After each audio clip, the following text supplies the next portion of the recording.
The fluorescent lights of O'Hare Terminal 3 buzzed overhead as James Miller's trembling hand gripped the plastic water bottle. Outside, snow fell in thick sheets across the Chicago tarmac. Inside, holiday travelers rushed past the gaunt 68-year-old man in the worn army jacket, barely noticing him. Then everything stopped. 14 German shepherds broke formation. Their handlers shouted commands that went unheeded as the dog surged forward, surrounding James in a perfect circle. Passengers gasped, children cried, security personnel reached for their radios. Officer Kate Morrison watched in disbelief as her K-9 unit defied every command. In 20 years of service, she'd never seen this. Max, her lead dog, stepped toward James and growled, not at the man, but at the bottle in his shaking hands. James looked down at the water he'd already sipped 3 times. His voice barely whispered above the chaos. After 15 years, they finally found me. Leave a like and share your thoughts in the comments along with the city you're watching from now. Let's continue with the story. James Miller had been a soldier once. Sergeant, 2nd Infantry Division, 2 tours in Iraq. The Purple Heart still sat in a pawn shop somewhere in Billings, traded for 3 meals and a night indoors. That was 7 years ago, back when he still believed things might get better. 68 years old now, though he looked 80. 15 years of sleeping in abandoned warehouses and under highway overpasses had carved deep lines into his weathered face. His hollow eyes held the kind of emptiness that came from losing everything that mattered. The official story said he'd received an honorable discharge in 2000. What the paperwork didn't show was how his VA benefits vanished 6 months later, how his military records seemed to disappear from every database, how he became invisible. He'd lost Sarah first. His wife couldn't handle the nightmares, the way he'd wake up screaming about villages and children and orders he couldn't follow. She took their daughter Emma and left. James didn't blame her. He was barely human then, just a shell filled with war. Then Emma died, 11 years old, cancer, so they told him. They wouldn't let him see her, wouldn't let him attend the funeral. Sarah had a restraining order by then. All he got was a phone call from a lawyer and a death certificate in the mail. After that, James stopped trying to be found. The water bottle had been a gift. At least, that's what the young woman at Hudson News had said. My father wanted you to have this, sir. Thank you for your service. She'd had kind eyes and a birthmark on her neck shaped like a comma. She reminded him of someone, though he couldn't place who. He'd opened it immediately, grateful. 3 long sips before boarding his flight to Montana. One-way ticket, $89. Purchased with money he'd collected from returning shopping carts at Walmart. Montana was home, or had been once. He thought maybe he'd find a quiet place in the woods to finally rest. Permanently. Officer Kate Morrison commanded the K-9 unit with the kind of precision that came from military lineage. Her grandfather had been a general. Her father had served before his death when Kate was 15. She joined the police force to honor that legacy, specializing in K-9 work because dogs were honest in ways people weren't. Max was her lead shepherd, 8 years old and the smartest dog she'd ever worked with. He'd been a military working dog before retiring to police work. Sometimes Kate noticed Max would react to certain smells, certain sounds, with an intensity that seemed personal rather than professional. She'd learned to trust his instincts completely. Now, those instincts were screaming danger, and Kate didn't understand why. The homeless veteran looked harmless, broken, certainly, dying, probably, but not dangerous. Max knew different. The dog's entire body vibrated with recognition and warning. He'd smelled that water bottle and remembered something Kate couldn't possibly know. He remembered Iraq. The dogs moved as one organism. Kate had never seen anything like it in 2 decades of canine work. Max led the charge, and within seconds, all 14 German shepherds had abandoned their positions along the security checkpoint. Converging on the homeless man with a water bottle, "Max, heel!" Kate shouted, her voice cutting through the terminal noise. The command that had never failed before failed now. Max didn't even glance back. Passengers scattered. A mother grabbed her toddler and ran. An elderly man dropped his carry-on bag. Someone screamed. Within 30 seconds, a 20-foot radius around James Miller had cleared completely, leaving only him and the circle of dogs. James sank to his knees, hands raised. His mind flashed to Iraq, to being surrounded, to the moment before everything went wrong. "I'm not armed," he said quietly, though no one seemed to be listening. Max approached slowly, deliberately. His nose worked the air, focusing on the plastic bottle clutched in James's right hand. The other dogs maintained their circle, perfectly spaced, not aggressive but unmovable. It was protective behavior. Kate realized with shock. They were guarding him, not threatening him. "Sir, I need you to stay very still, sir," Kate called out, moving closer but keeping her distance. Her hand hovered near her radio. This was unprecedented. In all her training, all her experience, she'd never seen an entire unit respond this way to a civilian. Max's growl rumbled low and deep, not at James, at the bottle. Then Max lunged.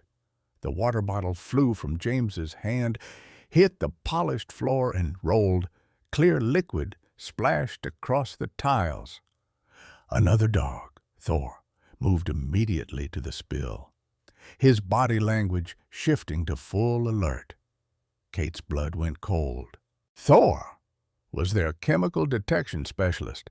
"Everyone back," Kate ordered, her training overriding her confusion. "Clear the area now."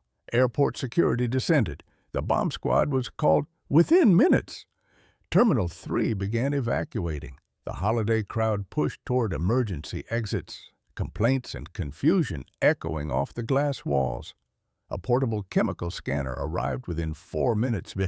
The technician, a young man named Davis, ran it over the spilled liquid. The device's screen lit up red. Multiple alarms beeped in sequence. "We've got ricin," Davis announced, his voice tight.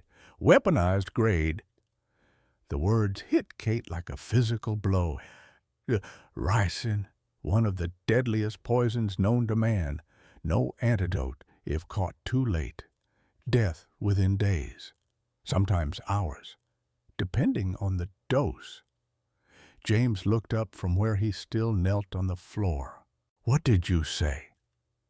"Sir, did you drink from this bottle?" Kate asked, though she already knew the answer. She'd watched him take a sip as her unit had approached. James's weathered face went gray. Yes, 3 times, maybe 20 minutes ago." His voice remained steady, but his hands began to shake harder. "The girl at Hudson News gave it to me. Said her father wanted me to have it. Thanked me for my service. Get medical here now." Kate barked into her radio. "We have ricin ingestion. Active victim." The terminal exploded into controlled chaos. Paramedics rushed in with protective equipment. Davis carefully secured the bottle as evidence. Kate's mind raced through protocols while another part of her brain fixated on an impossible detail. Max had known, somehow, Max had known before any human, before any machine. The German shepherd now sat beside James, close enough to touch, his brown eyes fixed on the old man's face. Not surveillance, recognition. Mac, James whispered, and something in his voice made Kate stop mid-motion. The way he said the name. Not like he was addressing a strange dog, like he was greeting an old friend. "Do you know this dog, sir?" Kate asked. James reached out slowly, letting Max smell his hand. The dog's tail moved once, twice, a small wag. "Those eyes," James said, his voice breaking. "I know those eyes. Sergeant Max." Kate felt the world tilt slightly. Sergeant, military designation, pulled the Hudson News security footage. She ordered the nearest officer. "I want to see who gave him that water." The footage arrived on a tablet within 6 minutes. Kate watched the timestamp tick to 27 p. A young woman, maybe 20 years old, blonde hair, worked the register at Hudson News. She said something to James, smiled, handed him the bottle, refused payment, said something else. James nodded, grateful, took the water, and walked away. Kate's finger froze on the pause button.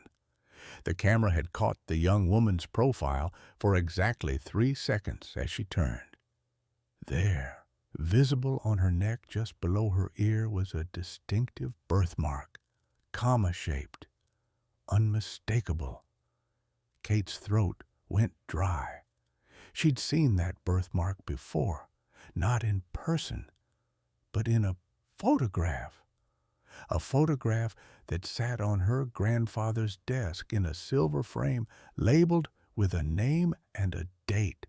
The date was 15 years ago. The name was Emma Miller. The paramedics worked quickly, efficiently, their gloved hands checking James's vitals, while Davis secured the contaminated area with yellow hazard tape. Kate stood back empty, watching, her mind feasting between the immediate crisis and the impossible image frozen on her tablet screen. "Blood pressure dropping," one paramedic announced. "Pulse is thready. We need to transport now." "Wait." The senior medic, a woman named Chen, looked up at Kate with grim eyes. "Officer, ricin poisoning has no standard antidote. The only treatment is supportive care and a very specific antibody compound. It's military grade, restricted access." "Where's the nearest supply?" Kate demanded. "Great Lakes Naval Station. 45 minutes by road in this weather, maybe 30 by helicopter." Kate grabbed her radio. "This is Officer Morrison, badge 7739. I need emergency medical transport authorization. Code red, ricin exposure victim." The response crackled back within seconds. "Helicopter dispatched from Great Lakes. ETA 60 minutes due to storm conditions." 60 minutes. Kate looked at James, who sat on the floor with Max pressed against his leg. The old man's breathing had already become labored. His skin had taken on a waxy pallor. "How long does he have?" Kate asked quietly. Chen hesitated. Based on the dose he described in the timeline, 90 minutes maximum before organ failure begins, maybe less. The math was brutal. 60 minutes for the antidote to arrive, 30 minutes left after that, assuming James survived long enough. "Can we transport him to meet the helicopter?" "Not advisable. Moving him could accelerate the poison spread. We stabilize here and wait." Kate made a decision that went against every protocol she knew. "Get him to the security office. Private room. I need to talk to him." "Officer, he needs—" I know what he needs. I also know there's more to this than random poisoning. Someone needs to hear his story before it's too late. They moved James to a small office behind the security checkpoint. Max followed without being asked, ignoring Kate's commands to stay. The dog had made his choice clear.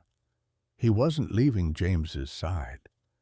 Kate closed the door, pulled up a chair, and sat across from the dying man. The paramedics remained outside, monitoring through the window, ready to intervene. "Mr. Miller," Kate began, pulling out her notepad, "tell me about Iraq." James's eyes, which had been unfocused with pain, suddenly sharpened. "How do you know about Iraq? Your dog tags are visible under your jacket, and Max here seems to know you. Military working dogs don't react that way to strangers." She paused. "Also, I think the woman who gave you that water might not be a stranger at all." James's breath caught. "What do you mean?" Kate turned the tablet around, showing him the paused footage. "Do you know her?" James stared at the screen for a long moment. His hands, already trembling from the poison, began to shake harder. "That's impossible. Emma's dead. She died when she was 11. They sent me the death certificate." "Who sent it?" "The lawyer, Sarah's lawyer, my wife, ex-wife." James's voice cracked. "They wouldn't let me see her, wouldn't let me at the funeral, said I'd caused too much pain, that my presence would make it worse." "When was this?" 2009, September, 15 years ago. A tear tracked down his weathered cheek. "That girl in the video can't be Emma. Emma would be 26 now. But that birthmark." Kate's training warred with her instinct. This man was dying, potentially murdered, and the pieces weren't adding up. "Mr. Miller, I need you to tell me about Iraq, specifically November 2008, and I need you to tell me about a general named Richard Morrison." The name hit James like a physical blow. He actually flinched, his hand clutching at his chest. Max whined and pressed closer. "How do you know that name?" James whispered. "He's my grandfather." Kate watched James's face carefully. "And I think he's connected to all of this." James laughed, a bitter sound that turned into a cough. When he could breathe again, he looked at Kate with something like pity. "Your grandfather is why I've been living under bridges for 15 years, officer. Your grandfather is the reason my daughter grew up thinking I abandoned her. Your grandfather is probably the reason I'm dying right now." "Tell me," Kate said quietly. "All of it?" The story spilled out in fragments, interrupted by coughing fits and the paramedics' periodic checks. James described the night raid, the village, the order to open fire on what Morrison claimed were insurgent positions. James had looked through his binoculars and seen children, elderly, women carrying water jugs. "I refused the order," James said. "I told Morrison those were civilians. He said it was faulty intelligence, that we'd be covered, that sometimes hard decisions had to be made in war. I still refused. Max refused too." He looked down at the dog. Morrison ordered Max to attack. Max just sat there, wouldn't move. What happened next? Morrison called in an airstrike anyway. Said if we wouldn't do our jobs, he'd handle it himself. 47 civilians died that night. I tried to report it. Got transferred within 24 hours. Honorably discharged 3 months later with a Purple Heart I never earned and a sealed file I could never access. Kate's pen had stopped moving. She stared at James, seeing her grandfather in a way she'd never imagined. My father died when I was 15. They said he fell down the stairs. Accident. What was your father's name? Captain David Morrison. He served in Iraq, too. James closed his eyes. I remember a Captain Morrison. He was asking questions before I got transferred. Wanted to know about the village, about the orders. Your grandfather pulled him aside. I never saw him again after that. The office felt suddenly smaller, the air thicker. Kate's world had been built on a foundation of military honor, family legacy, 3 generations of service. Now that foundation was cracking. A knock on the door. Davis stuck his head in. Officer Morrison. We've ID'd the young woman from the footage. Name in the system is Rebecca Miller, age 19. But here's the thing. Her birth certificate is dated 2005, but her Social Security number doesn't match any records before 2019. It's like she didn't exist until 6 years ago. James's head snapped up despite his pain. Rebecca, that's my middle name, and Sarah's middle name. His voice dropped to barely a whisper. Did Emma have another child? Did Sarah hide a second daughter? Before Kate could respond, her radio crackled. Officer Morrison, we have a situation. General Richard Morrison just arrived at the VIP entrance. He's scheduled for the Medal of Honor ceremony event. And ma'am, he's asking about the K-9 incident. Says he wants to personally thank the dogs that saved a veteran's life. Kate looked at James. James looked at Max. The dog's lips pulled back in a silent steel. The first truly aggressive behavior he'd shown. He's here, James said, after 15 years. We're finally in the same room again. Kate stood, her hand moving to her service weapon without conscious thought. She had 45 minutes until the antidote arrived, 45 minutes to decide if she believed a homeless veteran's story over her grandfather's decorated legacy. She looked at Max, who was staring at the door with every muscle tensed. Dogs didn't lie. Stay here, Kate told James. Don't move. I'm going to have a conversation with my grandfather. Kate made 3 decisions in the space of 10 seconds. First, she assigned officers Brooks and Martinez to watch Morrison's movements through security cameras without alerting him to their surveillance. Second, she ordered the terminal manager to delay Morrison's flight boarding by any means necessary. Third, she returned to James with a recording device. I need you to repeat everything you just told me, she said, placing the small recorder on the desk between them. Every detail about Iraq, about the orders, about what happened after. James looked at the device, then at Kate. You believe me? I believe Max. And I believe that someone wants you dead badly enough to use weaponized poison in a public airport. That takes resources and connections. She paused. That takes someone like my grandfather. The recording took 8 minutes. James's voice grew weaker as he spoke, the poison working through his system, but his memory remained sharp. He described the village coordinates, the radio communications, the names of other soldiers who'd witnessed the massacre. 3 of those names Kate recognized from obituaries her grandfather had attended. Captain David Morrison had been the 4th.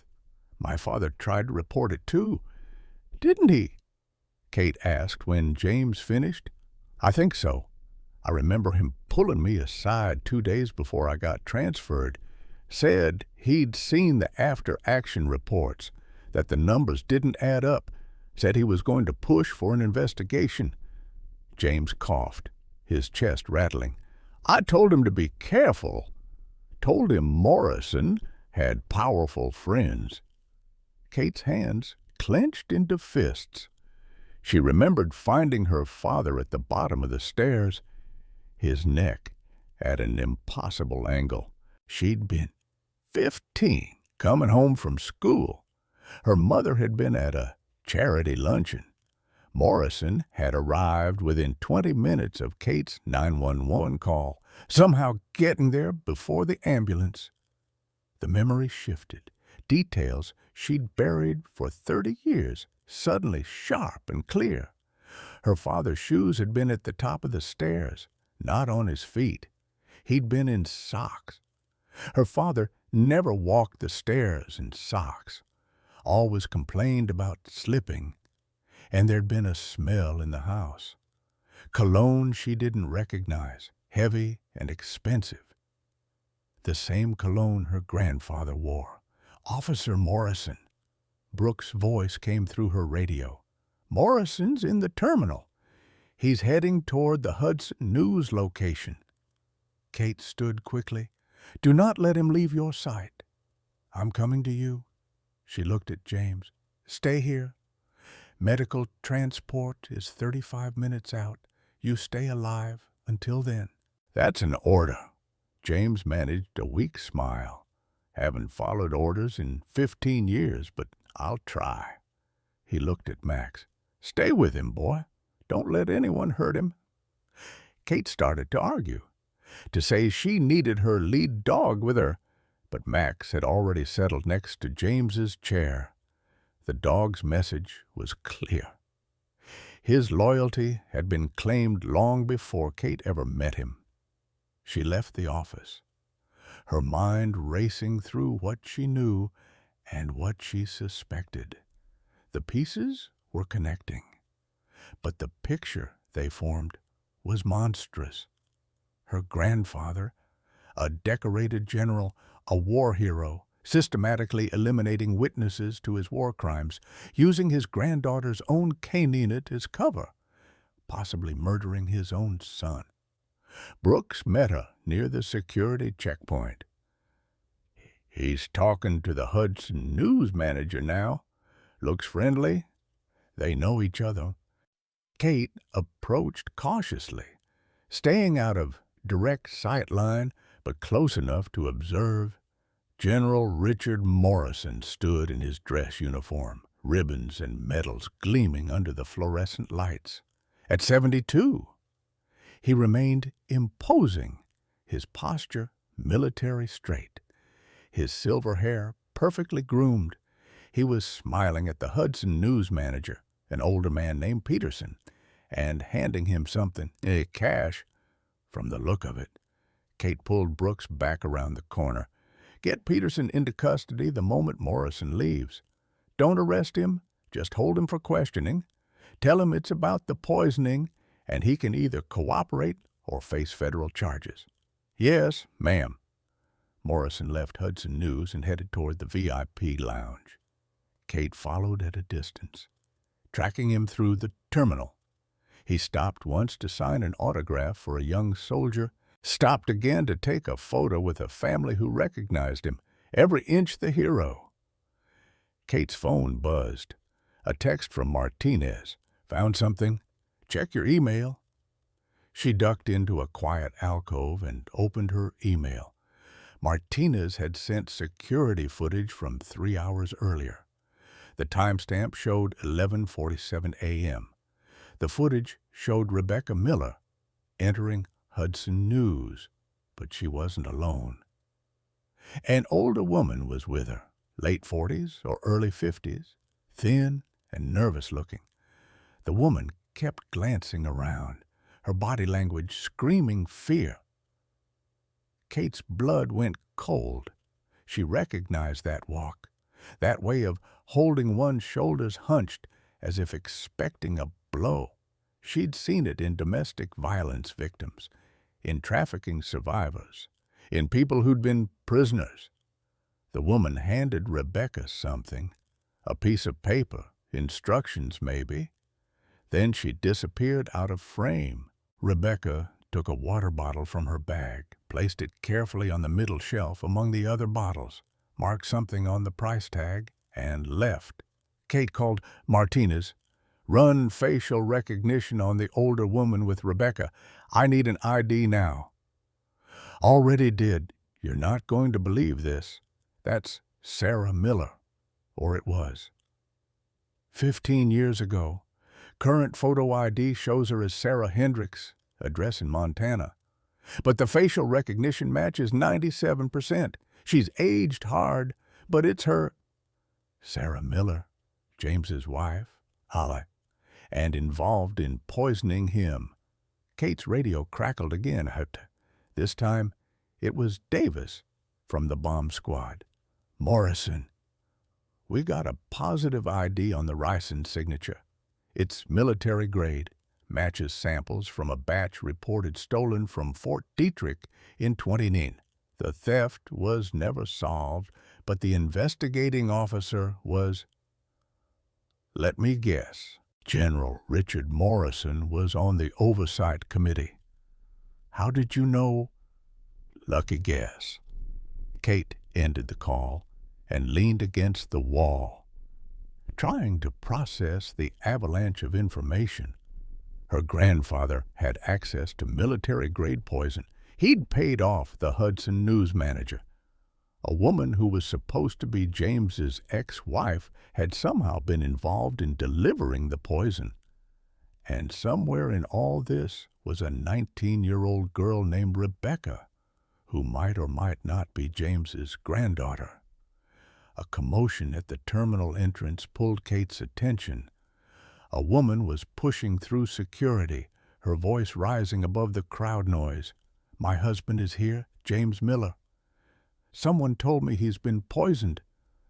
Please, I have to find him."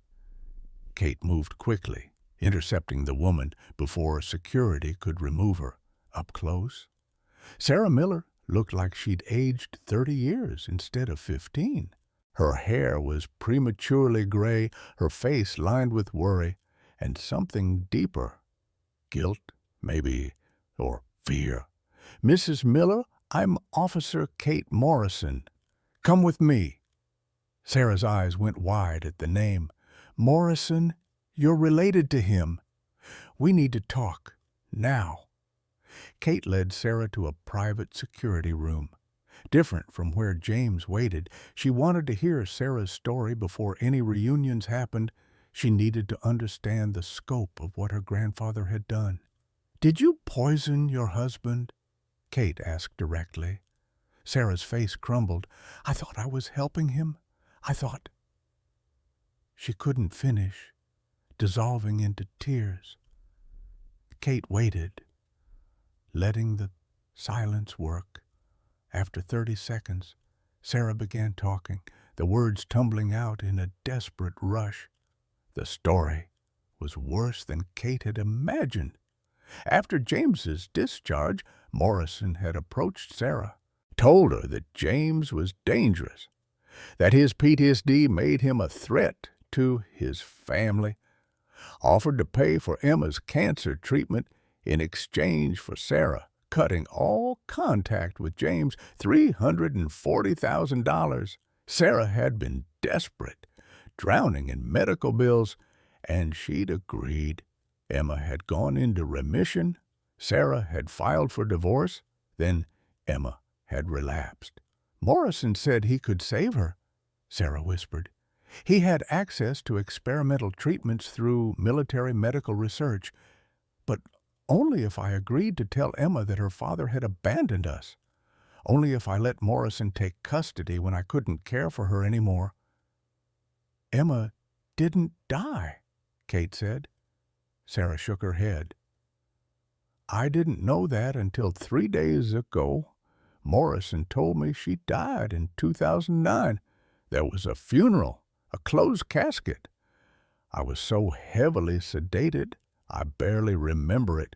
When I finally got clean, when I finally tried to investigate, all the records were gone. Death certificate, medical files, everything. what happened 3 days ago. A woman contacted me, said she worked for Morrison, but she was dying of cancer and wanted to clear her conscience. She sent me a USB drive. Sarah pulled a small drive from her pocket with shaking hands. Everything's on here. Emails, financial records, video footage. Emma's alive. Morrison has been keeping her at his ranch in Montana for 15 years. And Rebecca? Sarah's voice broke completely. Rebecca is Emma's daughter, my granddaughter. Morrison took her too, told Emma that I'd sold her daughter to cover drug debts.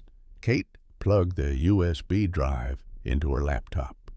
The files loaded slowly, revealing exactly what Sarah had described. Emails dating back 15 years.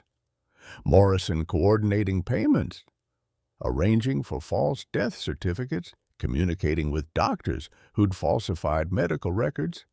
Video footage showed Emma clearly alive, looking lost and confused in what appeared to be a comfortable but isolated ranch house. And photos. Dozens of photos of Rebecca growing up, Morrison and everyone playing the doting grandfather role. He raised her to believe James was the enemy, Sarah said. Raised her to believe we'd both abandoned her mother. 3 days ago, Morrison told Rebecca she could finally meet her grandmother, said I was dying and wanted to make amends. That's when he gave her the water bottle to give to James. Told her it was medicine for PT, that it would help James remember the good times before the war destroyed him. Kate felt sick. Rebecca had poisoned James thinking she was helping him, thinking she was fulfilling a dying woman's wish to reconcile her family. Where is Rebecca now? I don't know. After she gave James the water, she was supposed to meet me at a cafe in the terminal. She never showed up. Kate's radio crackled. Morrison. We've got a situation. Young female, matches the description of Rebecca Miller. Just tried to enter the security office where the poisoning victim is being held. She's saying she needs to confess to something. She's hysterical. Kate ran. She reached the security office to find Rebecca being restrained by 2 officers, tears streaming down her face. Max was barking inside the room, the first truly aggressive sound Kate had heard from him. Let me see him. Rebecca was screaming. Let me tell him I'm sorry I didn't know. It was poison. Grandfather said it was medicine. Kate pulled Rebecca aside, away from the other officers. Listen to me. I need you to calm down and tell me exactly what your grandfather told you to do. Rebecca's story matched Sarah's. Morrison had manipulated a traumatized 19-year-old girl, raised in isolation, desperate for family connection, into becoming an unwitting poisoner. He told her James Miller was her grandmother Sarah's brother, dying of PSD, who needed special medicine delivered discreetly because he was too proud to accept help directly. He's my grandfather, Rebecca whispered, when Kate told her the truth. And Grandfather Morrison. He lied about everything, inside the security office. James's condition had worsened. His breathing was labored, his skin gray. The paramedics had started IV fluids, but without the antidote. They were just buying time. 22 minutes until the helicopter arrived. Kate's phone buzzed. Brooks. Morrison knows something's wrong. He just got a call, and his whole demeanor changed. He's heading for the private exit. If we don't stop him now, he'll be gone. Kate looked at James. Dying because he told the truth 15 years ago. Looked at Rebecca, destroyed by the lies she'd been raised on. Looked at Max, a dog who'd remained loyal across years and war and separation. She thought of her father, lying dead At the bottom of the stairs, she made her choice.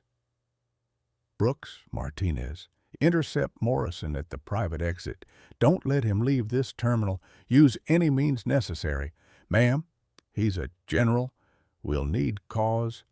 You've got attempted murder of a federal witness, conspiracy to commit war crimes, falsifying military records, and about 15 other charges. That enough cause for you? Yes, ma'am. Kate turned to Sarah and Rebecca. Both of you stay here with James. Talk to him. Let him know you're here. He needs to know the truth before. She couldn't finish that sentence. She ran toward the private exit, her hand on her weapon, her grandfather's voice echoing in her memory from 1,000 childhood dinners. Honor above all. Katie, without honor, we're nothing. He'd been right about that, at least just not in the way he'd thought. Kate reached the private VIP corridor just as Morrison was presenting his credentials to the security guard stationed there. Brooks and Martinez had positioned themselves at the far exit, blocking his escape route. Morrison saw them and stopped, his military bearing never faltering, but something shifted in his eyes. Recognition, calculation. "Grandfather," Kate called out, her voice steady despite her racing heart. "We need to talk."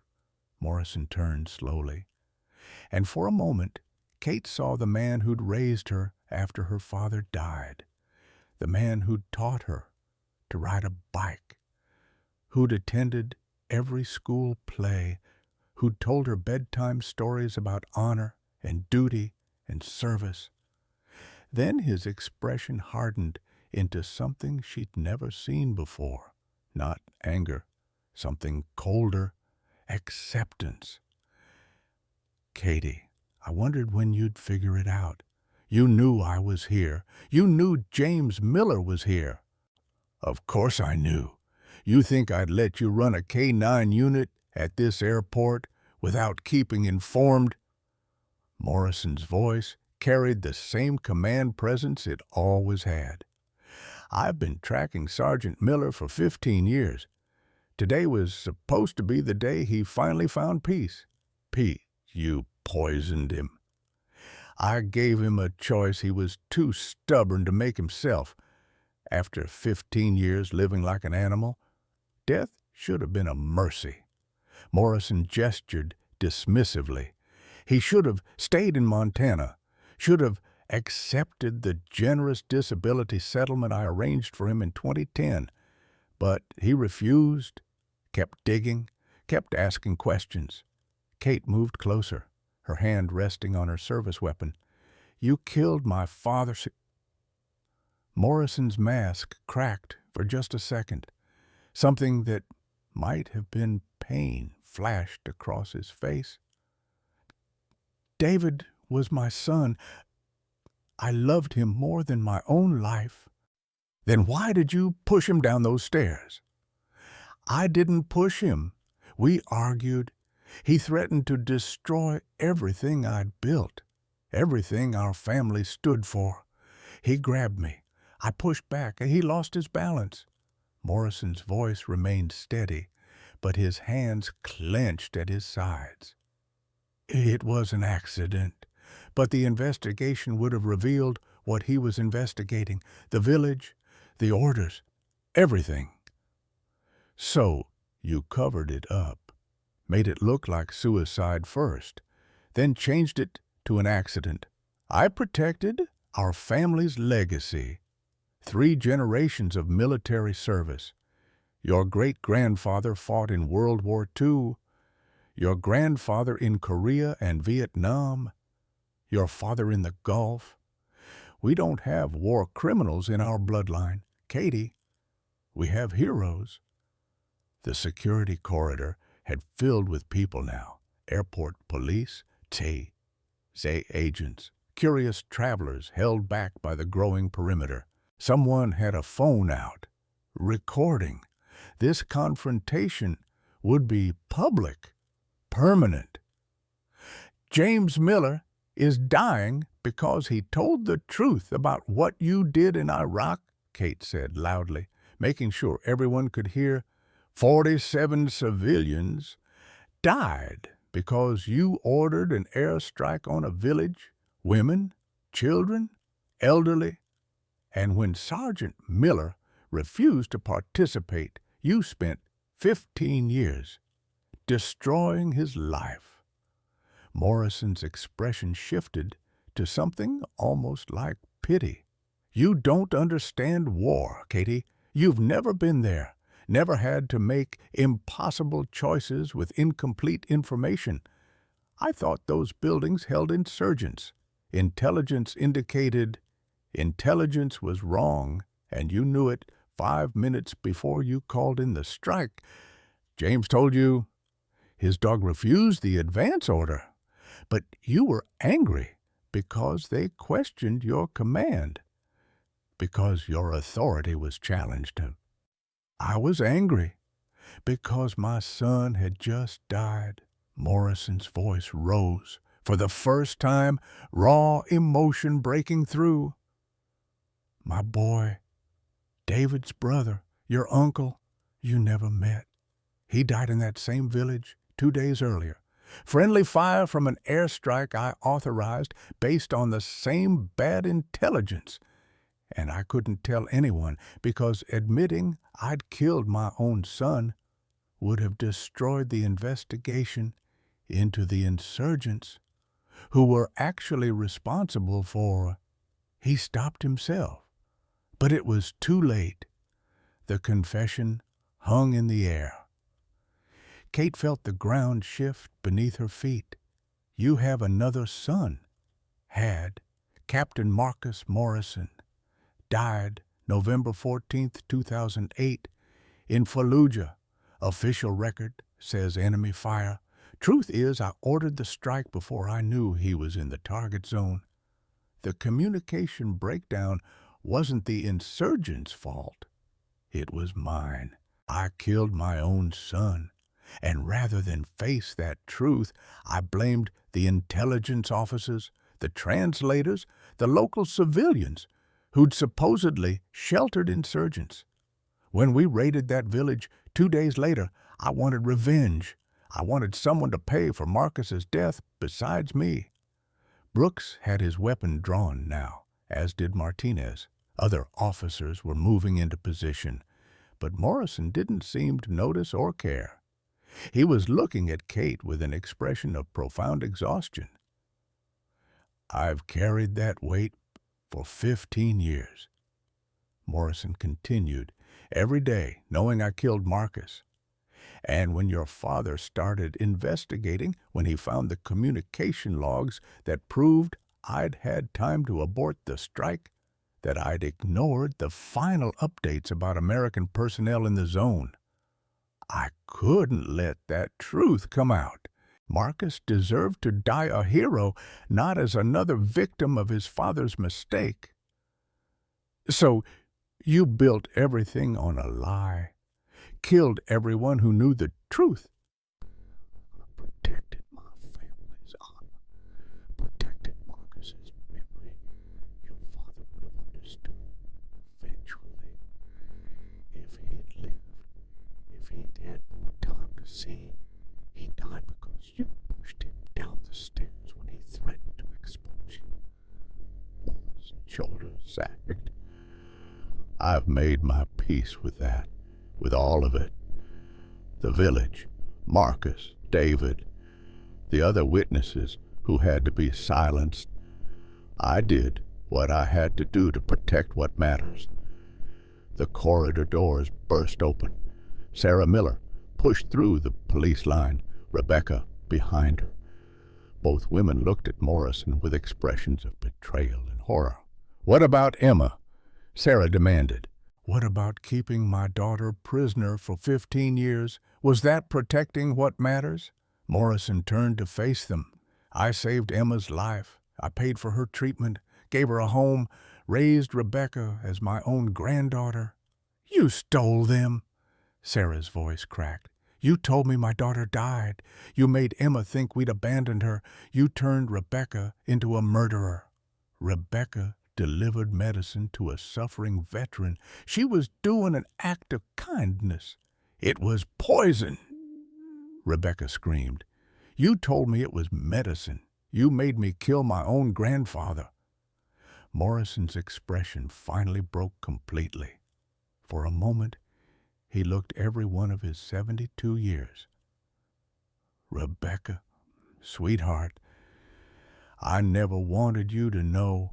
You were supposed to give him the bottle and leave. The substance was meant to be painless. James was supposed to die quietly in Montana, in his sleep. Finally free from the demons that haunted him. You weren't supposed to be here. Weren't supposed to know. Kate pulled the USB drive from her pocket. We have everything. 15 years of evidence, emails, financial records, video of Emma in captivity, audio of you ordering hits on the other witnesses. It's over. Grandfather. Morrison looked at the drive, then at Kate, then at the crowd of officers surrounding him. His hand moved to his hip, and suddenly he was holding a weapon, a small pistol, licensed and permitted for a general officer to carry, but deadly nonetheless. The corridor exploded with shouted commands, weapons drawn, officers taking cover, civilians screaming and running. Morrison pointed the gun at Kate. I won't go to prison.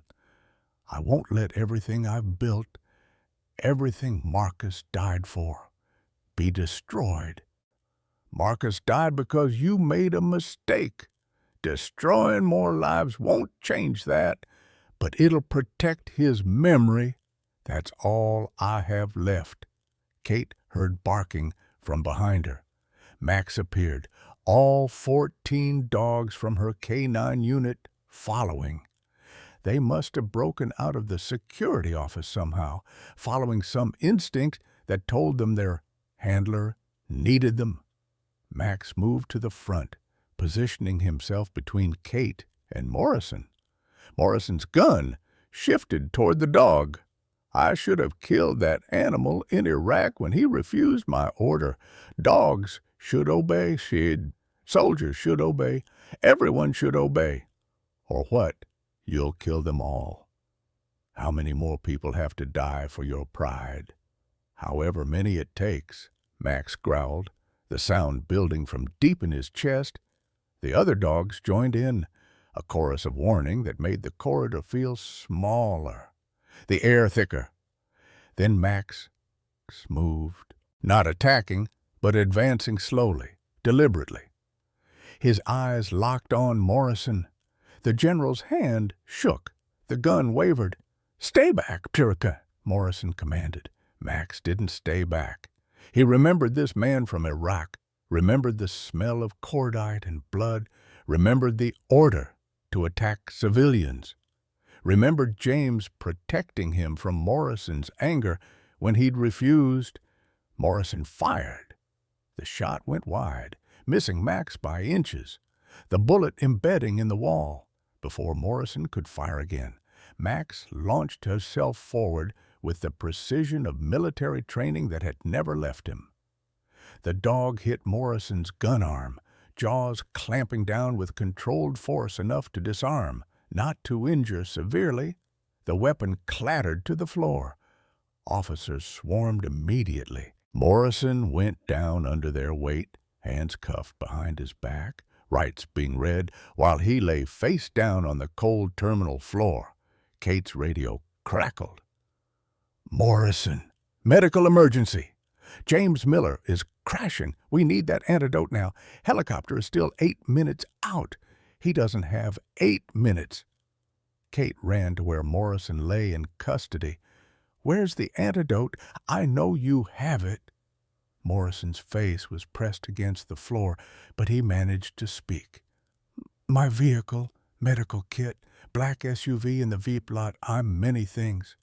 Katie, but I'm not a monster. I wanted him to suffer, to be arrested, to die in shame. But I'm not a murderer of enlisted men who were just following their conscience." Kate sprinted for the parking lot, found the SUV. The medical kit was in the trunk, military grade, containing various emergency supplies, including 3 vials of ricin antidote, clearly labeled. She grabbed them all and ran back. By the time she reached the security office, James had lost consciousness. Sarah was holding his hand, sobbing. Rebecca stood frozen in shock. The paramedics worked frantically. "Here!" Kate thrust the vials at them. The senior paramedic examined them quickly. "These are authentic, military-grade TXA compound. This could save him." She administered the injection with practiced efficiency. For 30 seconds, nothing happened. James's vital signs continued dropping. Then, slowly, his breathing steadied. His heart rate stabilized. Color began returning to his gray skin. "He's responding," the paramedic announced.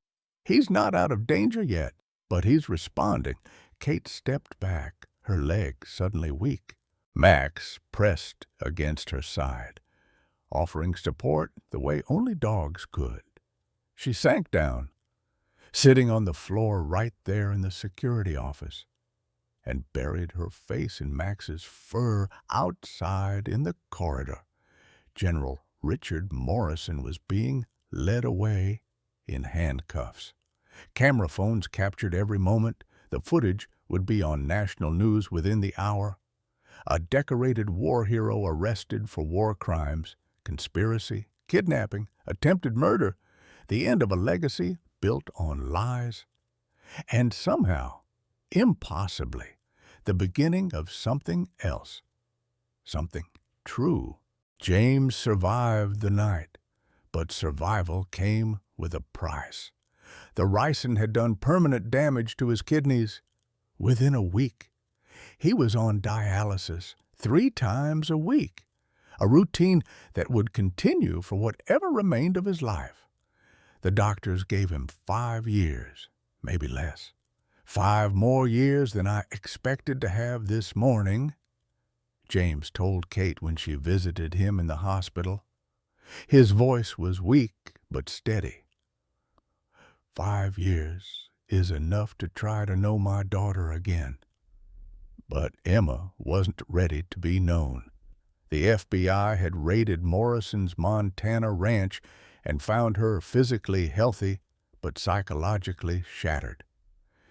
17 years of systematic manipulation had convinced Emma that her father had abandoned her, that her mother had sold her for drug money, that Morrison had saved her from abusive parents. When rescuers told her the truth, Emma had fought them, screaming that they were liars, that Morrison would never hurt anyone. The deprogramming process took months. Emma spent 6 weeks in a psychiatric facility, working with specialists who dealt with cult survivors and long-term captives. Kate visited her twice, trying to explain what Morrison had done. But Emma refused to see her grandfather's crimes clearly. "He fed me," Emma said during one visit, her eyes distant. "He kept me safe. He gave me everything I needed, except freedom," Kate replied. "Except truth. What's truth worth if you're dead or suffering? He said my parents were addicts. He said they didn't want me. Why would he lie? Because lies were easier than facing what he'd done." But Kate didn't say that. Emma wasn't ready to hear it. Rebecca took the truth even harder. The 19-year-old had lived her entire life believing Morrison's version of reality, believing she was his adopted granddaughter, saved from tragedy, learning she'd been stolen from her mother, that Morrison had fabricated her entire childhood narrative. broke something fundamental in her psyche. She attempted suicide 3 weeks after Morrison's arrest. Pills, a full bottle, found unconscious in her hotel room by a maid. They pumped her stomach in time, but the damage to her mental state was severe. She spent 2 months in psychiatric care, unable to reconcile the grandfather she'd loved with the monster everyone said he was. "I killed him," Rebecca told her therapist repeatedly. "I poisoned my own grandfather. The general said it was medicine, but I should have known. I should have asked questions." James visited her when she was stable enough for visitors, sat beside her bed and took her hand. "You were a victim too," he told her gently. "He used you because he knew you'd trust him. That's not your fault." "I should have known," Rebecca whispered. "How could I not know? Because the people we trust most are the ones who can hurt us worst. You loved him. Children are supposed to trust their grandparents. You did nothing wrong." But Rebecca couldn't forgive herself. Not yet, maybe not ever. Kate's family disintegrated around her. Her mother, Morrison's daughter, refused to speak to her after the arrest, called Kate a traitor, said she'd destroyed the family legacy for a homeless drunk's lies. Other relatives followed suit, 3 generations of military connections, all severed because Kate had chosen truth over loyalty. At her children's school, parents whispered, some pulled their kids away from Ben and Lucy, called Kate's family tainted, said the Morrison name was poisoned now. Ben came home with a black eye after a fight where another boy called his great-grandfather a war criminal. Lucy stopped eating lunch in the cafeteria, hiding in the bathroom to avoid the stares. Kate nearly quit the force. Sat in her car outside the station for an hour one morning, resignation letter in her hand, unable to make herself walk inside. Max sat in the passenger seat, his head on her lap, the only steady thing in her collapsing world. "I did the right thing," she told the dog. "Didn't I?" Max's tail thumped once. Dogs didn't deal in moral complexity. They knew loyalty, protection, truth. Max had recognized James and protected him. Everything else was human complication. Morrison's trial became a media spectacle. The prosecution presented overwhelming evidence. Emails ordering the elimination of witnesses, financial records showing payments to hired killers, video footage of Emma in captivity, audio recordings of Morrison admitting to the Iraq massacre. The defense argued that Morrison was a decorated war hero who'd made difficult decisions under impossible circumstances, that James Miller was an unreliable witness with severe PTSD, that everything Morrison had done was to protect classified military operations. Public opinion split sharply. Veterans groups divided. Some defended Morrison as a soldier who'd done what was necessary in war. Others condemned him as a criminal who'd hidden behind his uniform. Talk radio hosts debated endlessly. Social media exploded with arguments. The case became a Rorschach test for how America viewed military authority, wartime decisions, and the cost of truth. The guilty verdict came on a cold February morning. Life in prison, military honors revoked, legacy erased from official records. Morrison showed no emotion as the sentence was read. He'd made his peace with the outcome months before. Kate attended the sentencing, sat in the back of the courtroom, and watched the man who'd raised her accept his fate with the same military bearing he'd maintained throughout his life. When it was over, when the guards were leading him away, Morrison turned and caught her eye. For just a moment, something passed between them. Not forgiveness, not reconciliation, just acknowledgement. He'd lost everything for his pride. She'd lost her family for her principles. Neither of them could claim victory. James survived. But 15 years of homelessness had taken an irreversible toll beyond the kidney failure. He had chronic lung disease, damaged circulation in his extremities, and a weakened heart. The doctors were blunt dialysis would keep him alive, but quality of life would be limited. He'd aged 30 years in 15, and no amount of medical care could reverse that damage. Sarah moved into a small apartment near the hospital to be close for James's treatments. They weren't romantic anymore. That relationship had died years ago. But they were partners in navigating the wreckage Morrison had left behind, two broken people trying to help each other stay upright. Emma still couldn't look at James without confusion, still called him Mr. Miller instead of Dad, still flinched when he tried to hug her. The therapist said it might take years. It might never happen. At night, alone in his hospital bed between dialysis sessions, James stared at the ceiling and wondered if survival was worth this price. He'd told the truth 15 years ago and lost everything. He'd survived Morrison's final murder attempt and gained back a daughter who didn't know him and a granddaughter drowning in guilt. The truth had come out. Justice had been served. Morrison would die in prison. But victory tasted like ashes.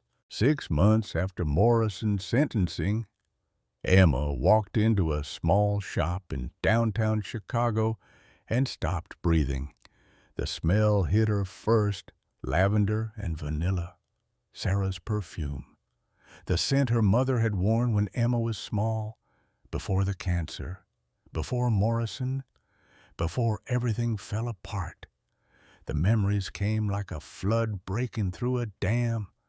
She was 6 years old, and her father was reading to her. Not Morrison, James. His voice was warm and patient, doing different character voices that made her giggle.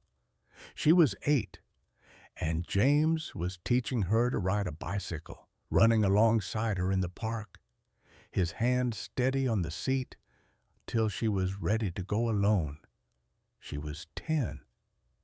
In the hospital, during chemotherapy. And James was there every single day. Not Morrison, James, always James. Then she remembered the day Morrison came.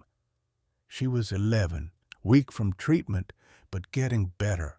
Morrison had walked into her hospital room with papers, with authority, with that commanding presence. He'd told James to leave, told him Emma didn't want to see him anymore.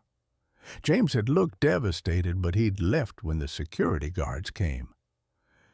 Later, Morrison had shown her photos, James with other families, James drinking, James angry and violent. Emma's young, sick mind had believed it because she'd been taught to trust adults, to trust men in uniforms, to trust authority figures who spoke with confidence. "That's not your father anymore," Morrison had said. "The war broke him. He's dangerous now. But I'll take care of you. I'll keep you safe." And she'd believed him. For 17 years, she'd believed him. Emma collapsed in the store. The owner called 911. By the time the ambulance arrived, Emma was sobbing uncontrollably. 17 years of suppressed truth overwhelming her damaged psyche. They took her to the hospital where James was having dialysis. She found his room without being told where it was. Somehow, she just knew. James looked up when his door opened. He didn't recognize the young woman standing there at first. Emma had been 11 the last time he'd really seen her. Now, she was 26, an adult, a stranger. Then she spoke. One word, "Daddy." James' hands scarred and weak from years of hardship, began to shake. He stared at her face, seeing the little girl he'd lost beneath the woman's features. Emmy, my Emmy. Emma pulled something from her pocket. A photograph, worn and creased from being hidden for 17 years. It showed James and 6-year-old Emma at the Lincoln Park Zoo, both of them smiling at the camera, his arm around her shoulders, her hand holding a balloon. "I hid this," Emma whispered. "Morrison didn't know I kept it. Every time he told me you'd abandoned me, I'd look at this picture, and something inside me said it wasn't true, but I couldn't trust that voice. I was just a kid, and he was so convincing." James couldn't speak.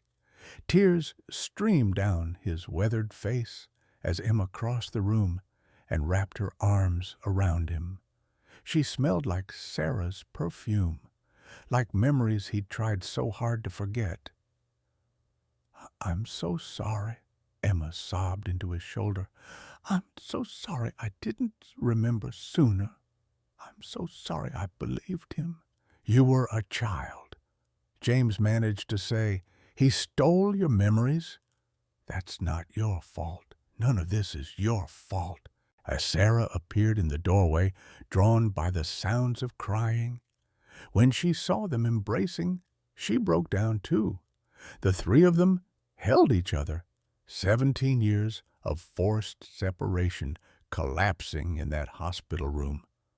Rebecca arrived minutes later, called by Sarah. She stood, frozen in the doorway, still too consumed by guilt to feel she deserved to join. James looked up and saw her, extended one arm. "Come here, Rebecca. Your family too." "I poisoned you," Rebecca whispered. "How can you forgive me?" "Because Morrison poisoned all of us. Some with ricin, others with lies. We're all his victims, all of us." Rebecca crossed the threshold and joined the embrace. 4 people Morrison had tried to destroy, holding each other, beginning the impossible work of healing. 2 weeks later, Kate received a letter from Fort Leavenworth Military Prison. Morrison's handwriting, precise and controlled even now. She almost threw it away unopened, but something made her read it. The letter was a confession, not the crimes he'd been convicted of, but the why behind them. Morrison's son Marcus had died in Iraq on November 14, 2008. Morrison himself had ordered the airstrike that killed him based on intelligence that proved faulty. Instead of admitting the mistake, Morrison had spent 15 years creating an elaborate lie.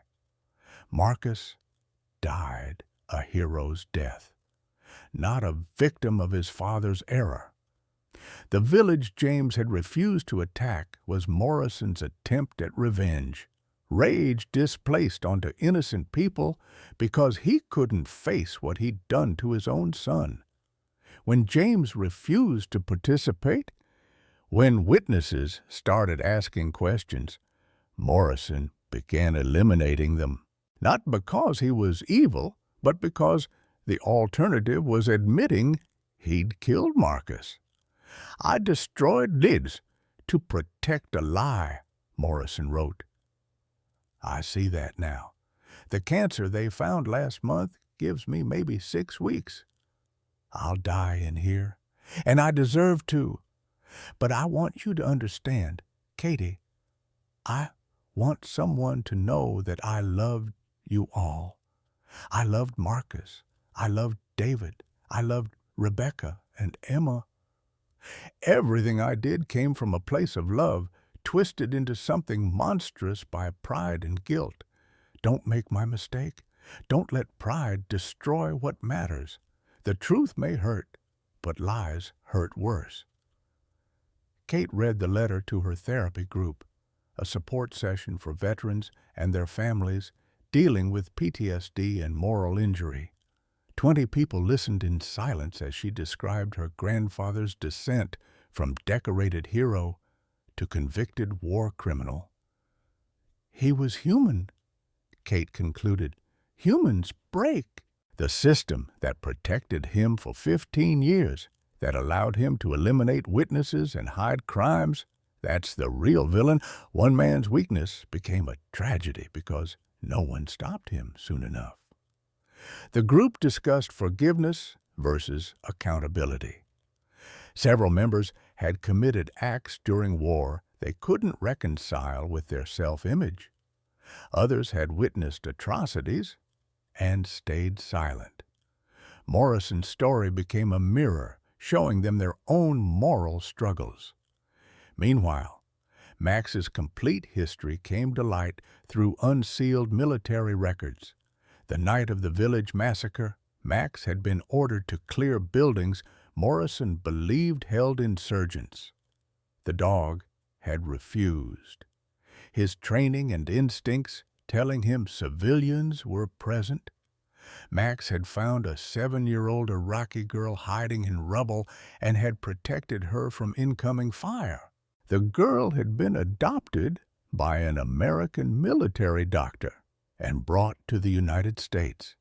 She'd grown up, gone to medical school, and become a nephrologist. Dr. Layla Hassan now worked at the Chicago VA hospital. When she heard about James's case through news coverage, she came forward. "A German Shepherd saved my life in Fallujah," she told reporters. "I was 7 years old and terrified. The dog stood over me when the shooting started, kept me safe until the American medics found us. I became a doctor because someone showed me that mercy existed even in war. Now I treat veterans because I owe a debt I can never fully repay."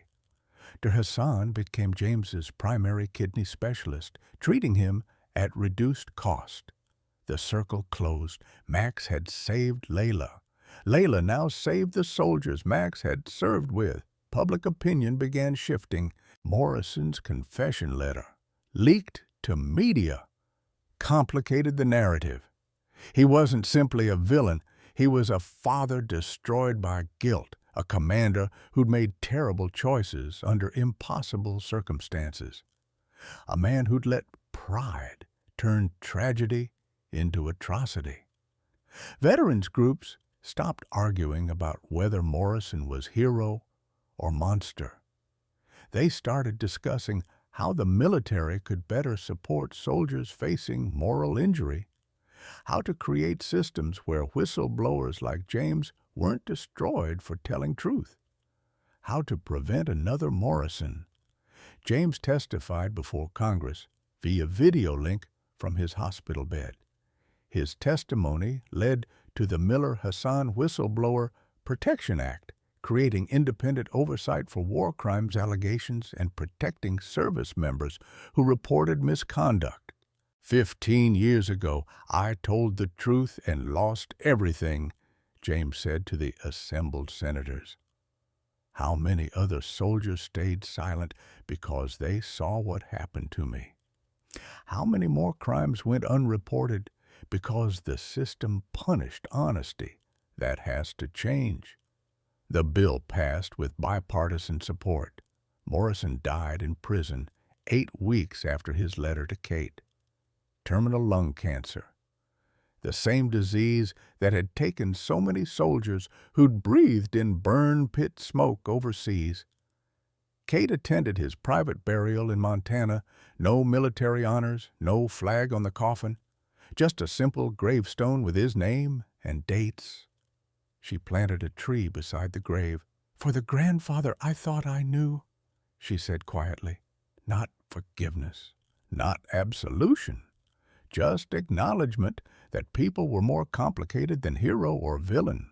December 23rd, 21 years after 14 police dogs surrounded a dying veteran in O'Hare Terminal 3. James Miller sat in a wheelchair near Gate 12, the exact spot where Max had knocked the poisoned water from his hands 12 months earlier. He looked better than he had that day. though the dialysis treatments 3 times weekly had left him thin and pale. The doctors had been right about 5 years, maybe less. But today, James wasn't thinking about death. He was thinking about the 50 people gathered around him, about the life he'd somehow built from the ashes Morrison had left behind. Emma stood beside his wheelchair, her hand resting on his shoulder. The gesture was still new, still tentative, but it was real. She'd started calling him Dad 3 months ago. Some days it came naturally. Other days she still stumbled over the word, 17 years of Morrison's lies still echoing in her mind. But she was trying, and that was everything. "You okay?" Emma asked quietly. James reached up and squeezed her hand. "Better than okay, sweetheart. Better than I've been in 15 years. Sarah stood on his other side, holding Rebecca's hand. Rebecca had completed 6 months of intensive therapy and was volunteering at a veterans crisis hotline now. She'd found purpose in her pain, using her story to help others who'd been manipulated by people they trusted. She still carried guilt, probably always would, but she'd learned to carry it without letting it destroy her. Kate Morrison approached with Max at her side.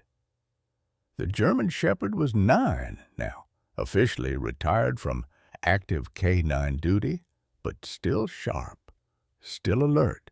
He'd been awarded an honorary promotion to sergeant, the first K-9 to receive post-service rank elevation.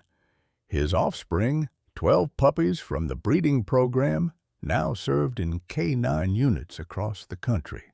One of them, a female named Hope, was in training as Rebecca's therapy dog. "The mayor's ready when you are," Kate told James. James nodded and wheeled himself forward. The crowd parted, revealing a small stage set up near the security checkpoint. Media cameras lined the back. This ceremony would be broadcast live. Another chapter in a story that had captivated the nation for a year. Mayor Chen stepped to the microphone. 1 year ago, in this terminal, something extraordinary happened. A K-9 unit saved a veteran's life, but more than that, they revealed a truth that had been hidden for 15 years. Today, we honor not just those dogs, but the courage it takes to stand for truth even when it costs everything. The 14 dogs from that day sat in a perfect line, each wearing a special medal. Max sat at the front, his brown eyes scanning the crowd with the same alertness that had saved James's life. Kate stood with her fellow K-9 handlers, all of them proud of their partners. "Sergeant James Miller," the mayor continued, "would you like to say a few words?" James wheeled himself to the microphone. His voice was weak but steady, amplified through the terminal speakers so everyone could hear. "1 year ago, I came to this airport to die. I'd spent 15 years homeless, forgotten, believing I had nothing left, no family, no purpose, no hope. I'd told the truth in Iraq and paid for it with everything I valued. I thought that made me a failure." He paused, looking at the faces around him. Emma, Sarah, Rebecca, Kate, Max, to Hassan standing in the back, the veterans who'd come to support him, the strangers who'd followed his story. Then 14 dogs surrounded me. They didn't see a homeless veteran. They saw a human being in danger. Max here remembered me from Iraq, remembered that I'd protected him when he refused an illegal order. Dogs don't forget loyalty. They don't care about rank or money or reputation. They care about what's true. Max's tail thumped once against the floor. These dogs gave me back my life, but more than that, They reminded me why I survived, why I kept breathing through 15 years of hell, because truth matters, because loyalty matters, because love, real unconditional love, doesn't ask what you can offer in return. It just loves. James looked at Emma. I got my daughter back. She doesn't remember everything yet. Some days she looks at me, and I can see she's still trying to reconcile the father she knew with the lies Morrison told her. That's okay. We have time. However much time I have left, we'll spend it together. He looked at Rebecca. I got a granddaughter I didn't know existed. She's carrying guilt that isn't hers to carry. But she's turning that pain into purpose. She's saving lives now, helping people who've been manipulated like she was. I'm so proud of her. He looked at Kate, and I watched a police officer choose truth over family, justice over loyalty, knowing it would cost her everything. She lost her family for me, for all of us, for the principle that no one, not even a decorated general, is above accountability.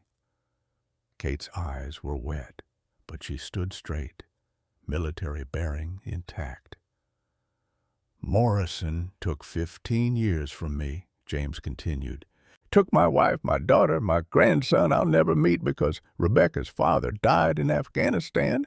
Took my health, my home, my dignity. But he couldn't take my truth. And in the end, truth was stronger than all his lies. The terminal was silent, except for the distant sound of announcements and the hum of travelers in other concourses.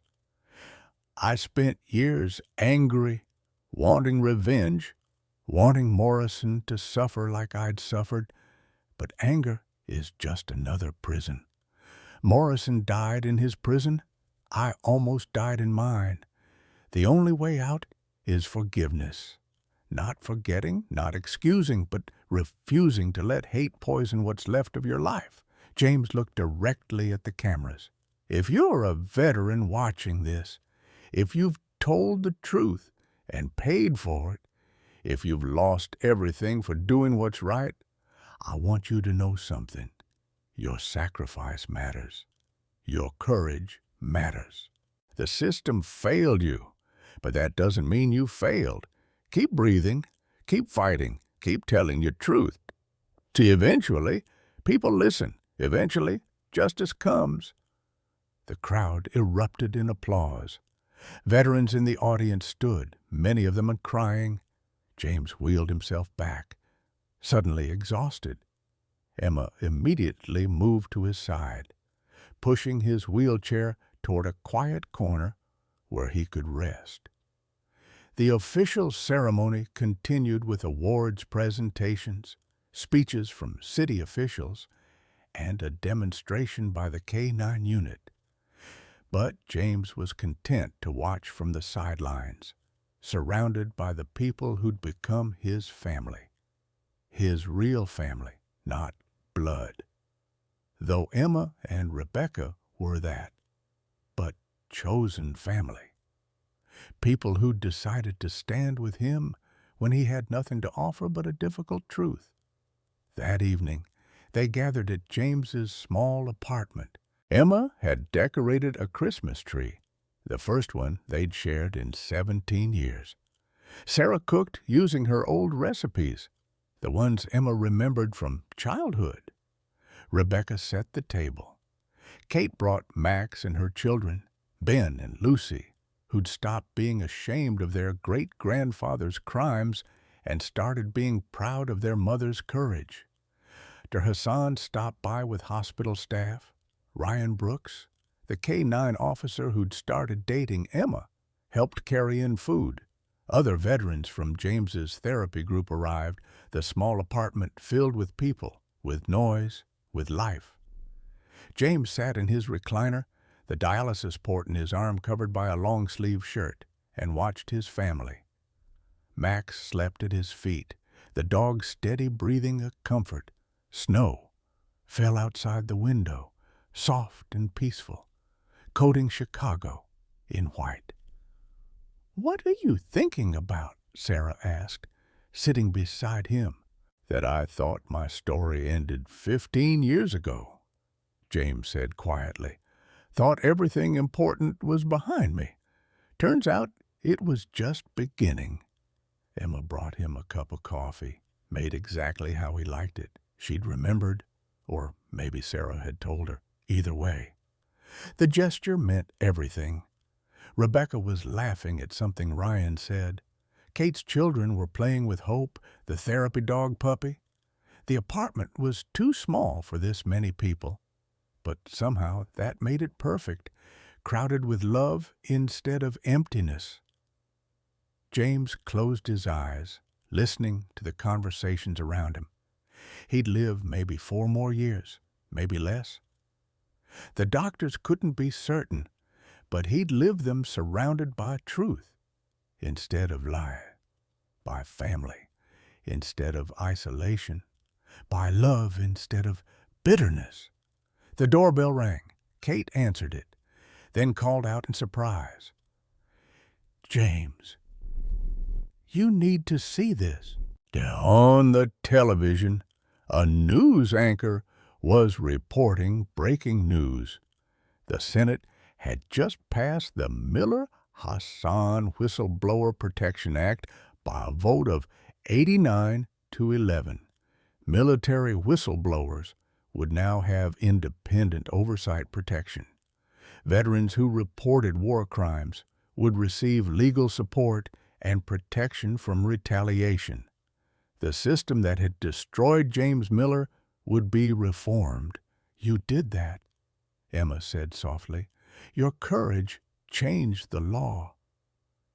James shook his head. "Max did that. 14 dogs who chose truth over orders. They saved me so I could speak. That's their legacy." He looked around the crowded apartment one more time. At Emma, still learning to be his daughter again. At Rebecca, transforming her pain into purpose. At Sarah, his partner in navigating the wreckage. At Kate, who'd sacrificed everything for justice. At Max, sleeping peacefully after years of faithful service. "I was wrong about one thing," James said to the room. "I told everyone I came to the airport to die, but Max knew better. He knew I came to live, finally, really live." Emma leaned down and kissed his forehead. "Merry Christmas, Dad. Merry Christmas, sweetheart." Outside, snow continued falling. Inside, a family that shouldn't have existed celebrated together. A homeless veteran who'd been given 5 years to live. A daughter reclaiming 17 stolen years. A granddaughter learning forgiveness. A police officer who'd chosen truth over loyalty. And a German shepherd who'd never forgotten what mattered most. They'd all been broken by lies, but they were healing through truth, together. Max lifted his head, looked at James, and his tail thumped 3 times against the floor. The sound was steady as a heartbeat, constant as love. Some stories end in tragedy, some in triumph. This one ended in something rarer and more precious. It ended in home. James Miller's story reminds us that being forgotten hurts more than any physical wound. How many of us have felt invisible after a lifetime of service, sacrifice, and doing what's right? How many have watched relationships crumble because we chose truth over comfort, or stayed silent when speaking up might have saved someone? James spent 15 years believing his story was over, that survival was all he had left. He'd lost his daughter, his home, his dignity. He had every reason to give up. But Max remembered him when everyone else forgot. That German shepherd saw past the homeless veteran and recognized the man who'd stood for what was right 15 years earlier. Sometimes the most loyal souls walk on 4 legs. This story isn't just about one man's redemption. It's about all of us who've paid a price for our principles, who've been betrayed by people we trusted, who wonder if truth is worth the cost. James got 4 more years with his daughter, 4 years he thought were gone forever. It wasn't a Hollywood ending. It was something better. It was real. What would you do if you had one more chance to reclaim what was stolen from you?